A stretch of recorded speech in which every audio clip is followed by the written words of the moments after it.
এখানে আরেকটা জিনিস বলে দিই, এখানে দেখো এক্স যোগ যখনই চলরাশিগুলো যোগ হয় তখন যে ধ্রুবক সংখ্যাগুলো থাকে মানে সহগগুলো থাকে তাদের কিন্তু যোগ হয়। কীরকম মনে করো এখানে 2x আছে, এখানে 3x আছে, অর্থাৎ কি চলরাশিটা চলরাশি থাকবে, তাহলে কোন জিনিসটা যোগ করবো, যে ধ্রুবকটা থাকে মানে সহগটা যেটা থাকে সেগুলো যোগ বিয়োগ হয়, অর্থাৎ 3-এর সাথে 2 যোগ হয়ে 5 হয়ে যাবে। হ্যালো আমার ছোটো ভাই বোনেরা, কেমন আছো তোমরা সবাই? আশা করি সবাই অনেক ভালো আছো। তোমাদের সকলকে তোমাদের ইউটিউব চ্যানেল বাংলা ম্যাথস 2.0-তে স্বাগত জানাই। ফ্রেন্ডস, আজকে ক্লাস 7-এর অঙ্ক করাবো। ক্লাস 7-এর যে 6 নম্বর চ্যাপ্টার মানে কোষে দিকে 6.1-এর যে অঙ্কগুলো বীজগাণিতিক প্রক্রিয়া, তো সেই চ্যাপ্টারের অঙ্কগুলো করাবো। তো 6.1-এর অঙ্কগুলো শুরু করার আগে নিজে করি যে 6.1 এবং নিজে করি 6.2 সেই অঙ্কগুলো তোমাদের কাছে তুলে ধরবো। তো চলো শুরু করা যাক। দেখো বীজগাণিতিক প্রক্রিয়া অঙ্কটা কি বোঝায়, যেমন মনে করো এখানে 4x আছে, আরেকটা সংখ্যা নিলাম মনে করো 2x + 1 আছে, ঠিক আছে। আরেকটা মনে করো একটা সিঙ্গেল 2 আছে, যেখানে পুরো সংখ্যা থাকবে সেগুলোকে ধ্রুবক সংখ্যা বলা হয়, সেগুলোকে ধ্রুবক বলা হয়। আর এ থেকে জেড পর্যন্ত মানে অ্যালফাবেটগুলোকে বলা হয় কি চলরাশি, ঠিক আছে। আচ্ছা দেখো এখানে শুধু 2 আছে, তার মানে এখানে শুধু 2 মানে ধ্রুবক আছে, এখানে কোনো চলরাশি নেই। আর এখানে দেখো একটা পদ আছে 4x, তার মানে এখানে চলরাশিও আছে, তার সাথে ধ্রুবক সংখ্যাও আছে। আর এখানে দেখো ধ্রুবক সংখ্যা আছে, চলরাশি আছে, তার মানে আমি বলতে চাইছি যে সংখ্যার মধ্যে চলরাশি এবং ধ্রুবক সংখ্যা দুটোই থাকবে সেগুলোকেই বলা হয় বহুপদী সংখ্যামালা। সেটা এক পদ হতে পারে, আবার দ্বিপদ বা তার বেশি পদও হতে পারে, ঠিক আছে। যেমন এইটা, কিন্তু এইটাকে আমরা বহুপদী সংখ্যামালা বলতে পারি না। কেমন? তাহলে এখানে আছে দেখো 4x, এখানে 2x + 1, সেটা এক পদ। এটা যেমন 4x এক পদ আছে, এখানে দুটো পদ আছে 2x আর একটা 1, তাই এক পদ হলে সেটাকে একপদী সংখ্যামালা, যদি দুটো পদ থাকে তাহলে সেটাকে দ্বিপদী সংখ্যামালা, তিনটে থাকলে ত্রিপদী, তিনটের বেশি থাকলে সেটাকে বহুপদী সংখ্যামালা বলা হয়। তাহলে এই সংখ্যাগুলোকে আমরা কি বলবো? বীজগাণিতিক সংখ্যামালা, ঠিক আছে। এই জায়গাটা ভুল বলেছি, বহুপদী হবে না, সরি, বীজগাণিতিক সংখ্যামালা হবে, ঠিক আছে। তার মানে কি বুঝলাম? ধ্রুবক সংখ্যার সাথে যদি চলরাশি থাকে সেটাকেই বলা হয় বীজগাণিতিক সংখ্যামালা। কেমন? এবার নিজে করে 1-এর অঙ্কগুলো দেখো, নিজে করে 6.1-এর অঙ্কগুলো কি বলেছে, বীজগাণিতিক সংখ্যামালা লিখি ও পদগুলি খুঁজি। দেখো বীজগাণিতিক সংখ্যামালা কি কি আছে, একের অঙ্কটা আমি সরাসরি করাচ্ছি। নিজে করি 6.1-এর প্রথমে আছে 4x, তাহলে এটাই হচ্ছে বীজগাণিতিক সংখ্যামালা। এবার পদগুলো বার করতে বলে, তার মানে এখানে একটাই পদ আছে, সেটা হচ্ছে কি 4x। কেমন? তারপরে বলেছে 3x + 1, 3x + 1, এটাই হচ্ছে একটা বীজগাণিতিক সংখ্যামালা, দুটো পদ আছে, একটা 3x আর একটা 1। তারপরে আছে দেখো 6p - 1, 6p - 1, তার মানে এখানেও দুটো পদ আছে, একটা 6p আর একটা -1। চিহ্নগুলোকে নিয়ে কিন্তু পদ ধরতে হয়। এখানে প্লাস আছে তাই প্লাসটা নিলেও হয়, না নিলেও হয়। এখানে মাইনাস, তাই মাইনাসটা অবশ্যই নিতে হবে। এগুলো আমি কি লিখছি বলো তো? পদ লিখছি। কেমন? যেমন দেখো এখানে এই যে পদটা আছে 3x, তাহলে x-এর সহগ এখানে কত হবে বলো? x হচ্ছে একটা চলরাশি, তাহলে চলরাশির সাথে যেটা থাকবে সেটাই তার সহগ। একটা হচ্ছে ধ্রুবক সহগ, তাহলে এটা হচ্ছে ধ্রুবক সহগ। এবার মনে করো 3xy আছে, তাহলে এই ক্ষেত্রে আমি যদি বলি x-এর যদি বলি সংখ্যামূলক সহগ সেটা হলো 3, আর যদি বলি শুধু x-এর সহগ কত আছে তখন কিন্তু 3y হবে। তাহলে কি হবে? শুধু সহগ বললে তাহলে 3y, আর যদি বলে তোমাকে যে সংখ্যামূলক সহগ হবে সেই ক্ষেত্রে 3, ঠিক আছে। সেটাকে মানে ধ্রুবক সংখ্যা যেটাকে বলে সেই সহগ হচ্ছে তোমার 3। যেটা প্রশ্ন করবে সেইভাবে উত্তর দিতে হবে। তাহলে যেটা বলছিলাম, তাহলে কি আছে? দুটো পদ আছে, একটা 6p একটা -1। তারপরে বলেছে 3y + 6, তার মানে এর মধ্যেও দুটো পদ আছে, একটা 3y একটা 6। এগুলোকে দ্বিপদী সংখ্যামালা আর এটাকে একপদী সংখ্যামালা। আশা করি বোঝা গেছে। এবার দেখো নিজে করি 6.2-এর অঙ্কটা করাই, চলো। নিজে করি 6.2-এর অঙ্কগুলো কি বলেছে? দুটো অঙ্ক আছে, বলেছে এগুলো উৎপাদকের সাহায্যে, মানে উৎপাদক গাছ যেটাকে বলে, উৎপাদক গাছ তোমাকে বার করতে বলেছে। কীরকম? কিছুই না, এটা বীজগণিতিক সংখ্যামালাটা কি আছে 2x + 1। তাহলে প্রথমে এটাকে পদ বার করতে হবে। পদ দুটো পদ আছে, একটা 2x আর একটা 1। এবার যে পদগুলো আছে তাদেরকে উৎপাদকের সাহায্যে ভাঙতে হবে। দেখো কীরকম ভাঙবো? আমরা এই অঙ্ক ছোটোবেলাতেও করেছি। যেমন আমরা যদি 12কে ভাঙতাম উৎপাদকের সাহায্যে, 1 দিয়ে ভাঙলে কত পেতাম? 12, 12 1 12, মানে উৎপাদক মানে হচ্ছে গুণ আকারে। যেমন 12 × 1, তাহলে এর মধ্যে উৎপাদক 1 পেলাম আর 12 পেলাম। আবার 2 দিয়ে যদি ভাঙি, 6 × 2 = 12, তার মানে 2ও আছে 6ও আছে, তাই তো। আবার যদি 3 দিয়ে ভাঙি, 3 × 4 = 12, অর্থাৎ 3ও আছে 4ও আছে, বেশি না। এখানে সেগুলোই লিখতে হবে। 1 হলে 12 হবে, 2 হলে 6 হবে, আবার 3 হলে 4ও হবে। এই জিনিসটাকেই বলা হয় উৎপাদকের সাহায্যে প্রকাশ করা। তাহলে এখানে 2x আছে, তার মানে আমরা কি করতে পারি? দেখো যদি প্রত্যেকটার মধ্যে তো এক আছে, তাহলে এক হলে 2xও হবে। আবার দেখো যদি আমরা 2 গুণ মানে 2 গুণ x করলে সেটাকে 2x লেখা যায়, তার মানে দুটো উৎপাদক পেলাম, একটা 2 আর একটা x, তার মানে 2 হলে xও হবে। এই জিনিসটাকেই তোমাকে সাজাতে বলেছে উৎপাদকের সাহায্যে। আশা করি বোঝা গেছে। চলো এবার এইটা করি। তাহলে এখানে 3y আছে, তার মানে এটাকে একইভাবে 1 লিখতে পারি, 3yও লিখতে পারি, আবার 3 লিখতে পারি, yও লিখতে পারি। বুঝতে পারলে? এটাই হচ্ছে উৎপাদক। 6 আছে, তার মানে আচ্ছা এটা তো দেখায়নি, এটা 1 আছে মানে একই হবে। 6 আছে, 1 হলে 6ও হবে, 2 হলে 3ও হবে। কেন? 3 দুগুণে 6, আবার 6 একে 6, মানে গুণ করে যেগুলো পাবো সেগুলোই হচ্ছে উৎপাদক। আশা করি বোঝা গেছে। চলো এবার কষে দেখি 6.1 এর অঙ্কগুলোতে ডাইরেক্ট চলে যাই। দেখো আমি অঙ্কগুলো টুকে নিলাম না, যেহেতু এগুলো বীজগাণিতিক সংখ্যামালা তৈরি করতে বলেছে, তাই যেগুলো আছে অঙ্কগুলো আমি মুখে মুখে বলছি আর বোর্ডে করিয়ে দিচ্ছি। প্রথম অঙ্কটা বলেছে দেখো এক্সের সঙ্গে ওয়াই যোগ, অর্থাৎ কি এক্সের সঙ্গে ওয়াই যোগ মানে এক্স যোগ ওয়াই, এটাই হবে বহুপদী সংখ্যামালা। দুটো সংখ্যামালা আছে, পদ আছে, তাই এটা বহুপদী সংখ্যামালা। তারপরে বলেছে দেখো বিয়েরটা জেড থেকে এক্স বিয়োগ, অর্থাৎ জেড থেকে এক্স বিয়োগ, এটাই হয়ে গেল বীজগাণিতিক সংখ্যামালা। তারপরে দেখো সি এরটা বলেছে পি এর দ্বিগুণের সঙ্গে কিউ যোগ, পি এর দ্বিগুণের সঙ্গে কিউ যোগ, যেটা আছে সেটাই। আচ্ছা যখনই গুণ করব না, যখন গুণ করব তখন চলরাশিটা পরে লিখতে হয় আর ধ্রুবক সংখ্যাটাকে আগে নিয়ে আসতে হয়, আর এটাকে পাশাপাশি লিখে দিলে সেটা হয়ে যায়। আর যোগ কখনো একে অপরের সাথে যোগ করা যায় না। এক্সের সাথে কেবল এক্সেরই যোগ বিয়োগ হয়, আর এক্সের সাথে ওয়াইয়ের কখনো যোগ বিয়োগ হয় না। যেমন এটা এক্স যোগ এক্সকে আমরা দুটো এক্স আছে তাই 2x লিখতে পারি, আর এক্স যোগ ওয়াইকে যেহেতু এটা এগুলো। আচ্ছা এরপরে আমি বলতাম, এখানেই বলে দিচ্ছি, যদি একই চলরাশি হয় সেগুলোকে সদৃশ্য পদ বলা হয়, সদৃশ্য পদ বলা হয়। আর যদি আলাদা চলরাশি হয় তাহলে সেগুলোকে অসদৃশ্য পদ বলা হয়। সেগুলো পরেই আছে, সেটা আমি এখানে লিখে দিলাম। ঠিক আছে? তাহলে যদি সদৃশ্য পদ থাকে তাহলে তাদের মধ্যেই একমাত্র যোগ বিয়োগ সম্ভব, আর যদি অসদৃশ্য পদ থাকে তাহলে তারা পাশাপাশি যোগ বিয়োগ আকারে বসে পড়ে। এখানে আরেকটা জিনিস বলে দিই, এখানে দেখো এক্স যোগ যখনই চলরাশিগুলো যোগ হয় তখন যে ধ্রুবক সংখ্যাগুলো থাকে মানে সহগগুলো থাকে তাদের কিন্তু যোগ হয়। কীরকম? মনে করো এখানে 2x আছে, এখানে 3x আছে, অর্থাৎ কি চলরাশিটা চলরাশি থাকবে, তাহলে কোন জিনিসটা যোগ করব? যে ধ্রুবকটা থাকে মানে সহগটা যেটা থাকে সেগুলো যোগ বিয়োগ হয়, অর্থাৎ 3-এর সাথে 2 যোগ হয়ে 5 হয়ে যাবে। কিন্তু এই জিনিসটা যদি গুণ হতো তাহলে সেটা আমরা সূচকের নিয়মে করিয়েছি কি, যদি গুণ হয় একই চলরাশি তাহলে সেগুলো পাওয়ারগুলো যোগ হয়ে যায়, অর্থাৎ কি এরকম হয়ে যায়, তাই তো? যেহেতু দুটো এক্স আছে তাই এক্স স্কোয়ার। একইভাবে 2x এর সাথে যদি আমরা 3x গুণ করি তাহলে কী হবে? দেখো সহগের সাথে সহগ গুণ হয়, তাহলে 3 দুগুণে 6, আর চলরাশির সাথে চলরাশি গুণ হয়, তাহলে কী হবে? x গুণ করলে x স্কোয়ার। দেখো আমি অনেক কটা জিনিস বলে দিলাম, এগুলো মনে রাখবে, এগুলো বেসিক জিনিস, এগুলো অনেক স্টুডেন্ট ভুলে যায়। ঠিক আছে? আচ্ছা এবার অঙ্কে চলে আসি। আচ্ছা তাহলে এখানে সি এরটা কী বললো? পি এর 2 গুণের সাথে কিউ যোগ, ডি এক্সের বর্গের সঙ্গে এক্স গুণ। ডি এরটা বলেছে দেখো এক্সের বর্গ, বর্গ মানে কি মাথায় 2 বোঝায় পাওয়ারটা, সেটাকে বর্গ বলা হয়। এক্সের বর্গের সাথে এক্স গুণ, তার মানে কি এটা দুটো এক্স, এটা একটা এক্স, গুণ আকারে আছে, তার মানে পাওয়ার যোগ হয়ে যাবে, এর পাওয়ার কিছু নেই মানে 1, তার মানে এক্সের পাওয়ার হয়ে যাবে 3। বোঝা গেল? আচ্ছা এবার হচ্ছে ই এরটা। ই এরটা কী আছে? এক্স ও ওয়াই এর যোগফলের 1/4 অংশ, এক্স ও ওয়াই এর যোগফলের 1/4 অংশ।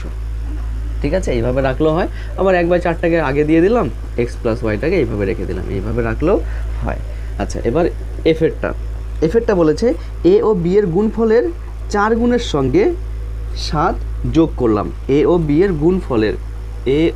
এর গুণফলের 4 গুণের সাথে, তাই 4টাও গুণ করে দিলাম, তারপরে 7 যোগ করলাম, অর্থাৎ 7।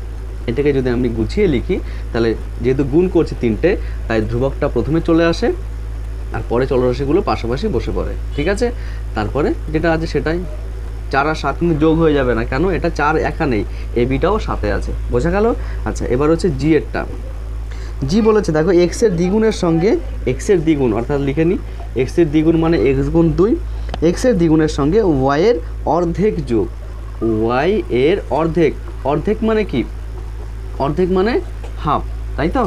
তাই অর্ধেক যোগ, তাই ওয়াইয়ের অর্ধেক যোগ করে দিলাম, অর্থাৎ কি 2x যোগ y/2, এটাই অ্যান্সার। আচ্ছা এবার এইচেরটা কী আছে?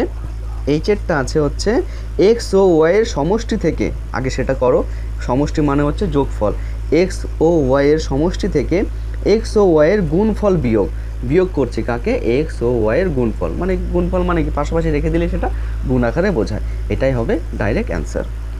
বোঝা গেছে? 2-এর অঙ্কগুলো করার প্রয়োজন নেই, চলো 3-এর অঙ্কগুলো কি বলেছে সেটা দেখি। দেখো 3-এর অঙ্কগুলো এখানে কি বলেছে, ওই 6.2 এর নিচে করে যে অঙ্কগুলো বোঝালাম, উৎপাদক গাছের সাহায্যে ছবি আঁকতে বলেছে, মানে দেখাতে বলেছে, আর কত পদী বীজগণিতের সংখ্যামালা সেটাও লিখতে বলেছে। একইভাবে করতে হবে। দেখো 5x আছে, তার মানে কি এটা 1 হলে 5xও হয়, আবার যদি আমরা 5 আলাদা করে লিখি তাহলে xও হয়, মানে গুণ আকারে যেগুলোকে লেখা যায় সেটাই হচ্ছে তাদের উৎপাদক। তাহলে এটা একটা পদ আছে, অর্থাৎ কি এটা এক পদী সংখ্যামালা বোঝা গেল? আচ্ছা, তাহলে এখানে দেখো 3টে পদ আছে, তাই সেটা কি হয়ে যাবে, ত্রিপদী। এটা আমি এখানেই লিখে দিলাম, ত্রিপদী সংখ্যামালা। প্রথমে 7 লিখি, তাহলে 7কে তো আমরা 1 আর 7ই পাবো।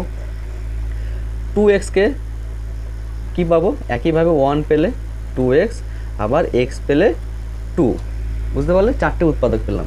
আর এখানে আছে কি এক্স স্কোয়ার, অর্থাৎ কি যদি 1 লিখি তাহলে এক্স স্কোয়ার পাই, আর আরেকটা x হলে x গুণ x, আর দুটোই যেহেতু x তাই তার বদলে একটা x লিখবো।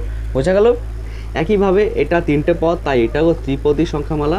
যদি 2টো পদ হয় তাহলে দ্বিপদী সংখ্যামালা, 3টের বেশি হলে বহুপদী সংখ্যামালা। তাহলে এটা প্রথমে এক্স স্কোয়ার, মানে এই জিনিসটাই 1 এক্স স্কোয়ার আর x, কেমন?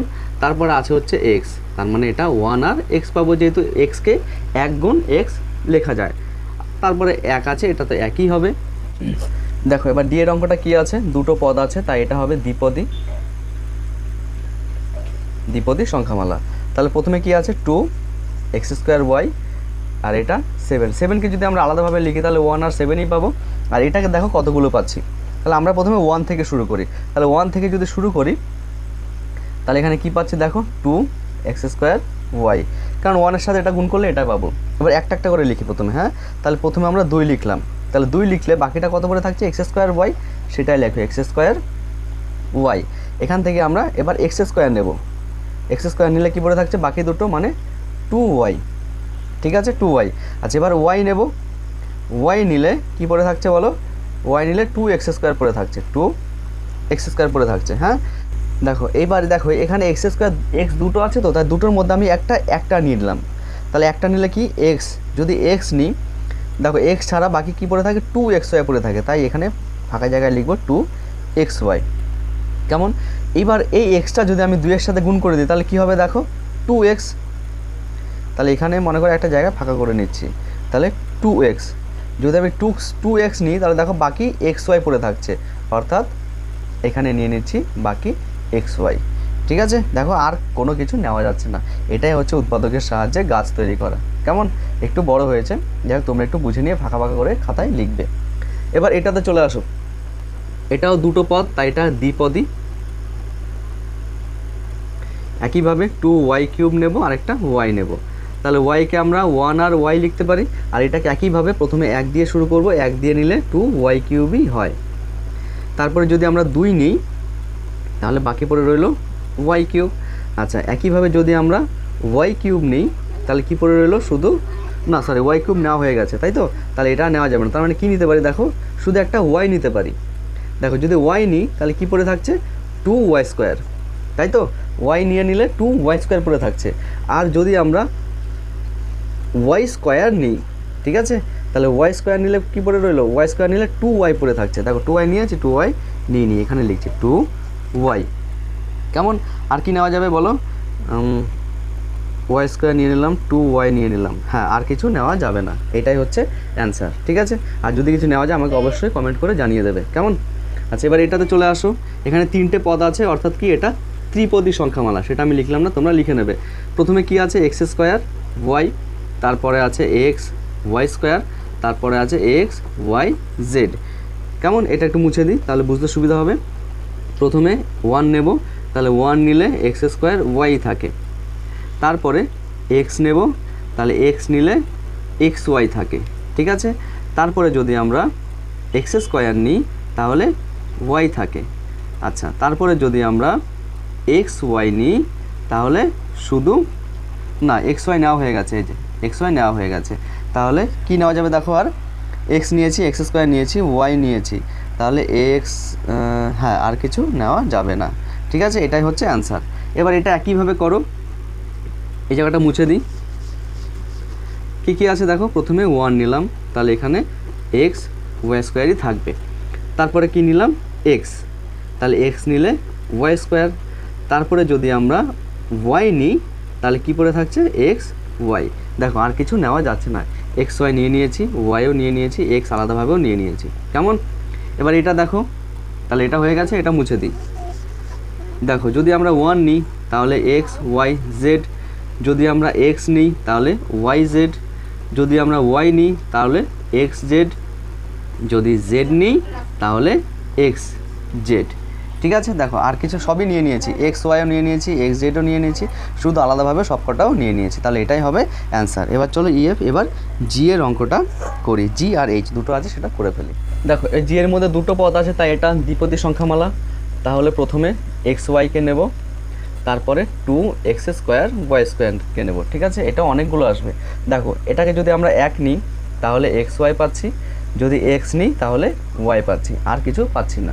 এবার এটাতে দেখো যদি আমরা 1 নিই তাহলে 2x স্কোয়ার ওয়াই স্কোয়ার, যদি আমরা 2 নিই তাহলে এক্স স্কোয়ার ওয়াই স্কোয়ার, যদি আমরা এক্স স্কোয়ার নিই তাহলে 2y স্কোয়ার, যদি আমরা ওয়াই স্কোয়ার নিই তাহলে বাকিটা পড়ে রইল 2x স্কোয়ার। দেখো এগুলো একটা একটাভাবে সিঙ্গেল নাও হয়ে গেছে। এবার এদেরকে ভেঙে দেব, প্রথমে আমরা কাকে নেব, এক্সকে নেব। ঠিক আছে, তাহলে এক্স নিলে পড়ে থাকলো 2x ওয়াই স্কোয়ার। ঠিক আছে, আচ্ছা এইবার নিচ্ছি হচ্ছে 2xকে, কেমন, তাহলে বাকি পড়ে রইল এক্স ওয়াই স্কোয়ার, যেরকম এক্স নিয়ে নিয়েছি এক্স ওয়াই স্কোয়ার। এবার ওয়াইটাকে নেব আলাদা। ঠিক আছে, এখানে লিখি, ওয়াইটাকে এখানে লিখি।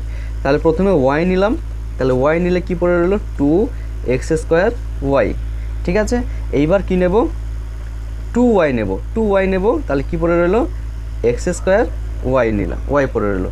কেমন, দেখো আর কোনো কিছু নেওয়া যাচ্ছে না। যদি আমরা শুধু একটা ওয়াই নিই, দেখো ওয়াই এখানেই নিয়ে নিয়েছি, 2y নিয়ে নিয়েছি, ওয়াই এক্স স্কোয়ার নিয়ে নিয়েছি, আর এক্স ওয়াই স্কোয়ারও নিয়েছি। ঠিক আছে, সব কমপ্লিট হয়ে গেছে। কেমন, তারপর যদি বাকি থাকে অবশ্যই কমেন্ট করে আমাকে জানাবে। এবার এটাতে চলে আসো, একইভাবে যদি আমরা 5xকে নিই তাহলে কী কী পাবো, 1 5x x 5, চারটেই, এটাও চারটেই পাবো, 1 2y y 2, মানে গুণ আকারে যেগুলো পাবো সেটাই হচ্ছে উৎপাদক। তাহলে এটা হয়ে গেল দ্বিপদী সংখ্যামালা। তো ফ্রেন্ডস 3-এর অঙ্কগুলো এ পর্যন্তই আজকে থাক, এর পরের দিন আমরা 4-এর থেকে শুরু করব। তো ক্লাস আজকে এই পর্যন্তই। যদি ভালো লাগে অবশ্যই চ্যানেলটিকে সাবস্ক্রাইব করে পাশে থেকো, আর তোমার বন্ধুদের সাথেও ভিডিওটি শেয়ার করে দিও, আর অবশ্যই লাইক কমেন্ট তো অবশ্যই করবে। আর সম্পূর্ণ ভিডিওটি দেখার জন্য অসংখ্য ধন্যবাদ। আবারও দেখা হচ্ছে নতুন একটি ক্লাস নিয়ে, ততক্ষণে ভালো থেকো, টাটা।